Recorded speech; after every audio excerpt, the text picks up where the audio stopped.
இன்றைய நமது ஆழமான அலசலுக்கு நாம எடுத்துக்கிட்ட புத்தகம் ஓஷோவின் விழிப்புணர்வு. இது வெறும் ஒரு புத்தகம்னு சொல்லிட முடியாது, ஒரு கண்ணாடி மாதிரி. ஆமா, நம்மள நாமளே பாத்துக்க உதவுற ஒரு கருவி. இந்த புத்தகத்தோட முதல் பக்கத்திலே ஒரு கேள்வி இருக்கு. அது என்னன்னா, நீங்க இப்போ விழித்திருக்கிறீர்களா இல்லன்னா விழித்திருப்பதாக கனவு காண்கிறீர்களா? ம். இது மேலோட்டமா பார்க்கும்போது ஒரு சாதாரண கேள்வியா தெரியலாம். ஆனா ஓஷோ சொல்றாரு, நம்மில் 99% பேர் விழித்திருப்பதாக நினைத்துக் கொண்டு ஒரு ஆழமான உறக்கத்துல தான் வாழ்ந்துட்டு இருக்கோம்னு. ஒரு கனவுலகத்துல. ஆமா. வாங்க இந்த உறக்கம்னா என்ன? இதிலிருந்து எப்படி வெளிய வர்றதுன்னு இந்த புத்தகத்தின் துணையோட கொஞ்சம் ஆழமா அலசுவோம். நிச்சயமா. அந்த ஒரு கேள்வியிலேயே இந்த புத்தகத்தோட முழு சாராம்சமும் அடங்கியிருக்கு. இது ஏதோ தத்துவங்கள பத்தி மட்டும் பேசுற புத்தகம் இல்ல. இல்ல இல்ல. இது ஒரு நடைமுறை வழிகாட்டி. நாம ஏன் தேவையில்லாம கவலைப்படுறோம், ஏன் கோவப்படுறோம், மன அழுத்தத்துல இருக்கிறோம், இந்த மாதிரி எல்லா கேள்விகளுக்கும் மூல காரணத்தை சுட்டி காட்டி அதிலிருந்து வெளியே வர்றதுக்கான ஒரு வழியையும் இது ரொம்ப தெளிவா சொல்லுது. அப்போ நம்ம அன்றாட வாழ்க்கைய மாற்றுவதற்கான ஒரு திறவுகோல் தான் இந்த விழிப்புணர்வு. ஆமா, ஒவ்வொரு கணத்தையும் எப்படி மாற்றுதுங்கிறத தான் நாம பார்க்க போறோம். சரி. அப்போ முதல்ல ஓஷோ சொல்ற அந்த உறக்க நிலை இல்லனா இயந்திரத்தனமான வாழ்க்கைனா என்னன்னு ஆரம்பிக்கலாமா? ஆரம்பிக்கலாம். நாம காலையில எந்திரிக்கிறதுல இருந்து இரவு தூங்க போற வரைக்கும் எத்தனையோ வேலைகள் செய்றோம். ஆனா அதுல எத்தனை விஷயங்களை நாம உண்மையிலே உணர்ந்து செய்றோம்? ரொம்ப சரியான கேள்வி. புத்தகத்துல ஓஷோ சொல்றார், நம்ம செய்யற பெரும்பாலான செயல்கள், நடக்கிறது, பேசுறது, சாப்பிடுறது, ஏன் வண்டி ஓட்டுறது கூட, ஆமா, டிரைவிங், எல்லாமே ஆழ்மனதில் பதிந்து போன பழக்கத்தின் காரணமாக எந்தவித பிரக்னியும் இல்லாமல் தான் நடக்குது. ஒரு இயந்திரம் மாதிரி. ஒரு ரோபோட் மாதிரி. அதேதான். ஒரு இயந்திரம் எப்படி ஒரு வேலையை திரும்ப திரும்ப செய்யுதோ அதே மாதிரி நாமளும் செஞ்சதையே செஞ்சுக்கிட்டு இருக்கோம். காலையில எழுந்ததும் முதல் வேலையா போனை தேடுறது. அது எல்லார்கிட்டயும் இருக்கு. காஃபி குடிக்கும்போது சிந்தனை எங்கேயோ இருக்கிறது. இதெல்லாம் அந்த இயந்திரத்தனமான வாழ்க்கைக்கு நல்ல உதாரணங்கள். இதுக்கு புத்தகத்துல ஒரு அருமையான கதை வருமே. ஒருத்தர் ராத்திரி நேரத்துல தெருவிளக்குக்கு கீழே எதையோ தேடுவார். ஆமா ஆமா, ரொம்ப முக்கியமான கதை அது. அவர் ரொம்ப தீவிரமா தேடிக்கிட்டு இருப்பார். அத பார்த்த இன்னொருத்தர் என்ன தேடுறீங்கன்னு கேட்பார். அதுக்கு அவர், என் வீட்டு சாவியை தொலைச்சிட்டேன்னு சொல்லுவார். சரி, பாவம்னு 2 பேரும் சேர்ந்து ரொம்ப நேரம் தேடுவாங்க. ஆனா சாவி கிடைக்கவே இல்ல. கடைசியில் அந்த 2வது ஆள் கேட்பாரு, உங்களுக்கு நிச்சயமா தெரியுமா சாவி இங்கதான் தொலைஞ்சதா? அதுக்கு அவர் சொன்ன பதில் தான். ஆமா, அதுக்கு அவர் சொல்லுவாரு, இல்ல சாவி அங்க இருட்டுல இங்கேதான் விழுந்துடுச்சு, ஆனா இங்கதான் விழிச்சே இருக்கு, அதான் இங்க தேடுறான்னு. கேக்க சிரிப்பா இருந்தாலும் இதுதான் நம்ம எல்லாரோட நிலைமையும்னு ஓஷோ சொல்றாரு. 100%. பிரச்சனை நமக்குள்ள இருக்கு. கோவம், பொறாமை, பயம் எல்லாமே நமக்குள்ள இருந்து தான் வருது.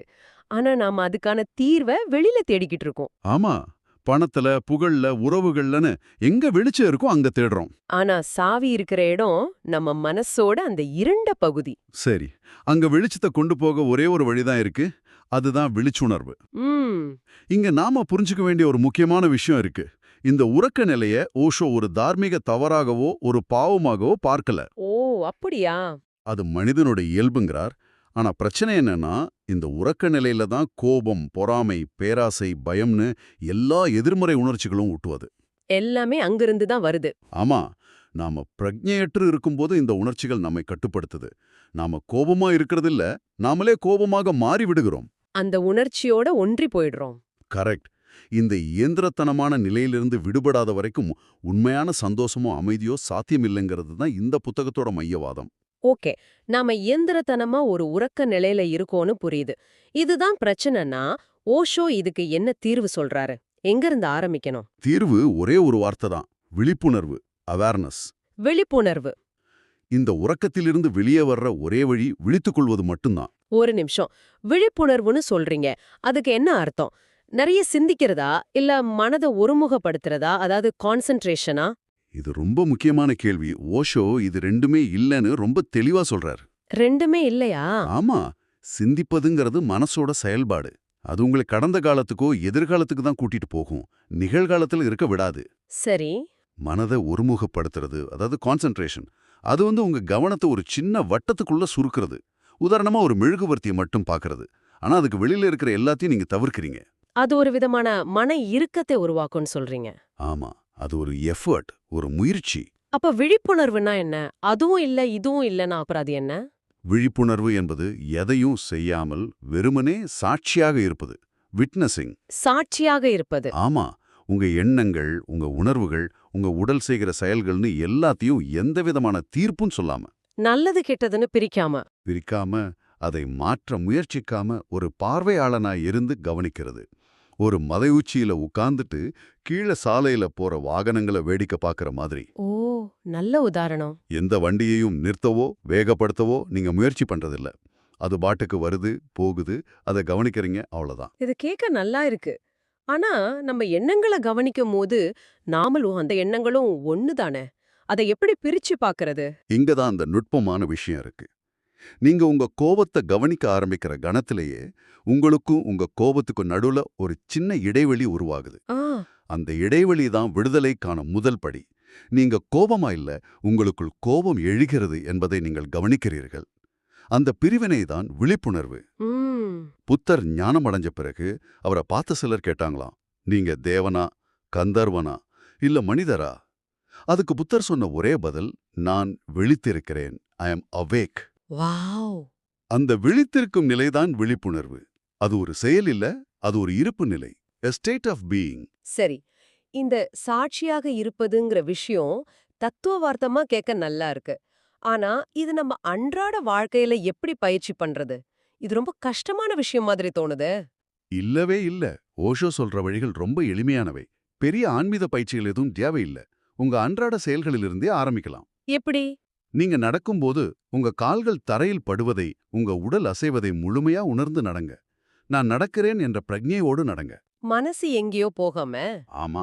அதே மாதிரி சாப்பிடும்போது டிவிய பார்த்துக்கிட்டோ போனை நோண்டிக்கிட்டோ சாப்பிடாம ஒவ்வொரு பருக்கையோட சுவையையும் மணத்தையும் உணர்ந்து சாப்பிடுங்க. உங்க மொத்த கவனத்தையும் நிகழ்காலத்துக்கு நீங்க செய்யற செயலுக்கு கொண்டு வர்றது தான் முதல் படி. நான் இத முயற்சி செஞ்சு பார்த்திருக்கேன். ஆனா ஒரு 2 நிமிஷத்துக்கு மேல கவனம் சிதறிடுது. மனசு வேற எங்கேயோ ஓடிடுது. இது இயல்புதானா? இல்ல நான் ஏதோ தப்பா பண்றேனா? இது 100% இயல்புதான். மனசோட வேலையே ஓடிக்கிட்டு இருக்கிறது தான். அப்போ சரி. இங்க நோக்கம் மனதை அடக்குறதோ எண்ணங்களை நிறுத்துறதோ இல்ல. அப்படி ஒரு எண்ணம் ஓடுதா, பரவாயில்ல. ஓ, ஒரு எண்ணம் வந்திருக்குன்னு அதையும் ஒரு சாட்சியா இருந்து கவனிங்க. அதோட சண்டை போடக்கூடாது. சண்டை போடாதீங்க. ஒரு குழந்தை மாதிரி அது ஓடிக்கிட்டு தான் இருக்கும். நீங்க அதை கோவப்படாம வெறுமனே கவனிச்சா போதும். திரும்பவும் மெதுவா உங்க கவனத்தை நீங்க செய்யற செயலுக்கு கொண்டு வாங்க. இது ஒரு நாள்ல வர்ற விஷயம் இல்ல. கொஞ்சம் கொஞ்சமா தான் பழகணும். ஆமா. சரி, நடக்கிறது, சாப்பிடுறது போன்ற விஷயங்கள்ல கவனமா இருக்கலாம். ஆனா கோவம், பயம் மாதிரி பெரிய உணர்ச்சிகள் வரும்போது என்ன பண்றது? அப்பல்லாம் இந்த சாட்சி மனப்பான்மை வேலை செய்யுமா? ஏன்னா அந்த நேரத்துல நம்ம நம்ம கட்டுப்பாட்டுல இருக்க மாட்டோமே. நிச்சயமா வேலை செய்யும். அதுக்கு தான் இந்த பயிற்சி ரொம்ப முக்கியம். உங்களுக்குள்ள பயங்கரமான கோபம் வருதுன்னு வச்சுக்கோங்க. வழக்கம் போல நாம என்ன செய்வோம்? ஒண்ணு கத்திடுவோம். ஆமா. ஒன்னத யார்கிட்டயாவது கத்தி வெளிப்படுத்திடுவோம். இல்லனா தப்புன்னு நினைச்சு உள்ளுக்குள்ளே அடக்கி வைப்போம். ஓஷோ சொல்றார், ரெண்டுமே தவறு. ரெண்டுமே தப்பா? ஆமா. அடக்குனா அது உள்ளுக்குள்ள புரையோடி போகும். வெளிப்படுத்தினா அது மத்தவங்கள காயப்படுத்தும். உங்க சக்தி வீணாகும். அப்போ 3வது வழி என்ன? மூன்றாவது வழிதான் சாட்சியாக இருப்பது. கோபம் வரும்போது ஒரு நிமிஷம் கண்ணை மூடிக்கோங்க. உங்களுக்குள்ள அந்த கோபம் எப்படி ஒரு எரிமலை மாதிரி உருவாகுதுன்னு கவனிங்க. ம். உங்க இதயம் எவ்வளவு வேகமா துடிக்குது, கைகள் எப்படி நடுங்குது, மூச்சு காத்து எவ்வளவு சூடா வருதுன்னு ஒரு விஞ்ஞானி மாதிரி ஆராய்ச்சி பண்ணுங்க. அந்த கோபத்தை நல்லது கெட்டதுன்னு தீர்ப்பு சொல்லாம, அதுக்குள்ள மூழ்கி போகாம விலகி நின்னு கவனிங்க. ஆனா இது கேக்குறதுக்கு நல்லா இருக்கு. கோபத்தை கவனிச்சா அது கருணையா மாறிடும்னு சொல்றது கொஞ்சம் நம்புறதுக்கு கஷ்டமா இல்லையா? நிஜ வாழ்க்கையில இது வேலை செய்யுமா? நிச்சயமா வேலை செய்யும். ஏன்னா இதுக்கு பின்னாடி ஒரு ஆழமான உளவியல் இருக்கு. எந்த ஒரு உணர்ச்சிக்கும் நீங்க சக்தியை கொடுத்தாதான் அது உயிர் வாழும். ஓ.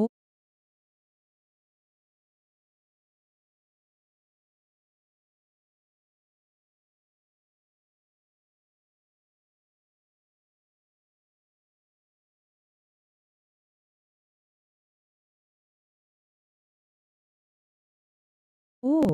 நீங்க ஒரு உணர்ச்சியோட உங்களை அடையாளப்படுத்திக் கொள்ளும்போது, அதாவது நான் கோபமாக இருக்கிறேன்னு நினைக்கும்போது நீங்க அதுக்கு சக்தி கொடுக்குறீங்க. ஆனா எனக்குள் கோபம் இருக்கிறது, நான் அதை கவனிக்கிறேன்னு பிரிஞ்சு நின்னு கவனிக்கும்போது அதுக்கு சக்தி கிடைக்கிற பாதை துண்டிக்கப்படுது. அதுக்கு ஃபியூவல் கிடைக்கிறதில்ல. கிடைக்கிறதில்ல. கவனம் என்ற ஒளி பட்டாலே கோபம் என்ற இருள் தானாகவே விலக ஆரம்பிக்கும். அது கரைந்து அந்த ஆற்றல் வேறொன்றாக அமைதியாக கருணையாக மாறும் என்கிறார் ஓஷோ. இது அடக்குமுறை இல்ல. இது ஒரு உரு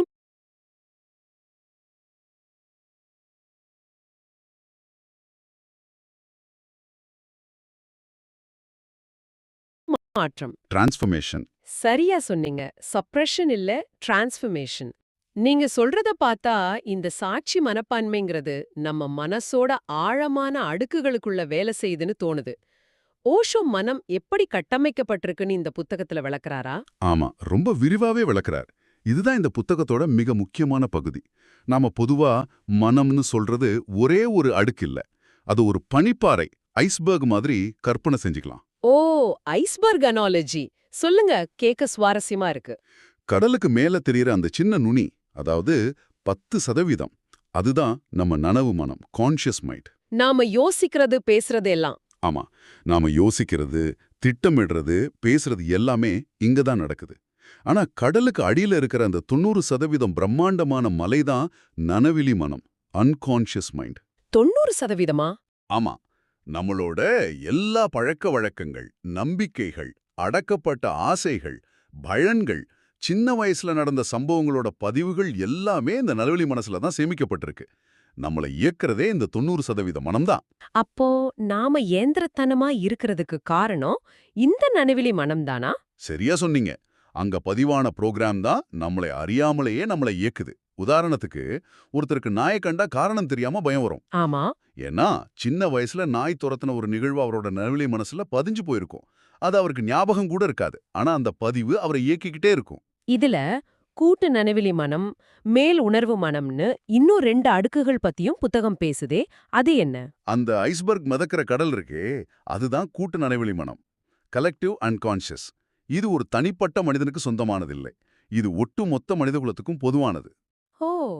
நம்மோட புராண கதைகள், சின்னங்கள், அடிப்படை உணர்வுகள் எல்லாம் இங்கிருந்து தான் வருது. மேல் உணர்வு மனங்கிறது அந்த கடலுக்கு மேலே இருக்கிற வானம் மாதிரி. அது நம்மளோட உச்சபட்ச சாத்தியம். ஞானம், தியானம், பேரானந்தம் எல்லாம் அந்த நிலையில தான் சாத்தியம். இப்போ புரியுது. அப்போ நாம சாட்சியா இருந்து நம்ம கோபத்தையோ பயத்தையோ கவனிக்கும்போது நாம என்ன பண்றோம்னா, அந்த நனவு மனம்ங்கிற டார்ச் லைட்டை எடுத்து நனவெளி மனம்ங்கிற இருண்ட அறைக்குள்ள அடிச்சு பார்க்கறோம். அப்படிதானே? அருமையா சொன்னீங்க. அதுதான் நடக்குது. நீங்க விழிப்புணர்வோட கவனிக்க ஆரம்பிக்கும்போது அந்த வெளிச்சம் நனவிலி மனதில் இருக்கும் பழைய பதிவுகளை, தேவையில்லாத குப்பைகளை கரைக்க ஆரம்பிக்குது. அத அடக்காம வெறுமனே கவனிக்கும்போது. ஆமா, வெறுமனே கவனிக்கும்போது அந்த பழைய பதிவுகள் தானா சக்தி இழந்து மறைஞ்சு போடும். இந்த உள்முக பயணம் ஆழமாக ஆக அதுவே தியானமாக மாறுது. தியானத்தோட உச்சக்கட்டத்துல மனம் முற்றிலுமாக அமைதியாகி எண்ணங்கள் அற்ற ஒரு நிலை உருவாகுது. ம். அந்த நிலையில தான் ஒருத்தரோட உண்மையான இயல்ப, அந்த மேல் உணர்வு மனதை உணர முடியுங்கிறது ஓஷோவின் பார்வை. இதுதான் விழிப்புணர்வின் இறுதி இலக்கு.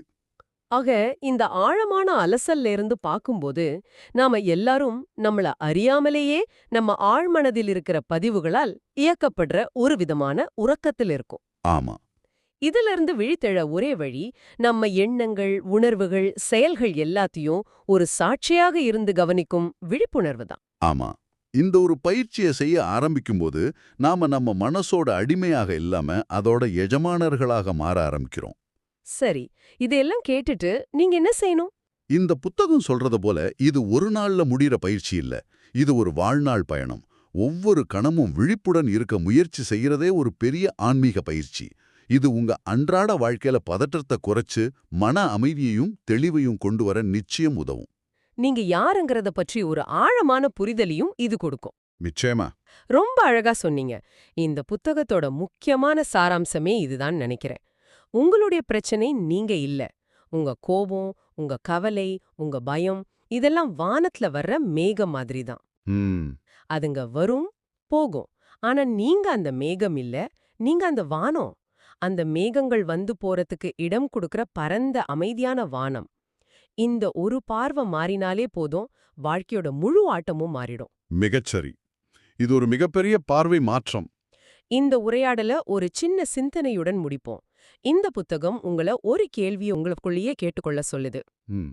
அடுத்த முறை உங்களுக்குள்ள ஒரு பலமான உணர்ச்சி, அது கோவமா இருக்கலாம், துக்கமா இருக்கலாம், ஏன் கட்டுப்படுத்த முடியாத சந்தோஷமா கூட இருக்கலாம்.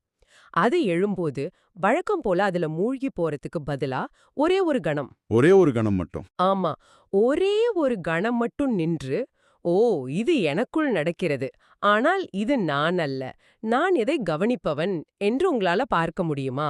அப்படி பார்த்தா உள்ளுக்குள்ள என்ன நிகழுதுன்னு சும்மா கவனிச்சு பாருங்க. அந்த ஒரு சின்ன முயற்சி ஒரு புதிய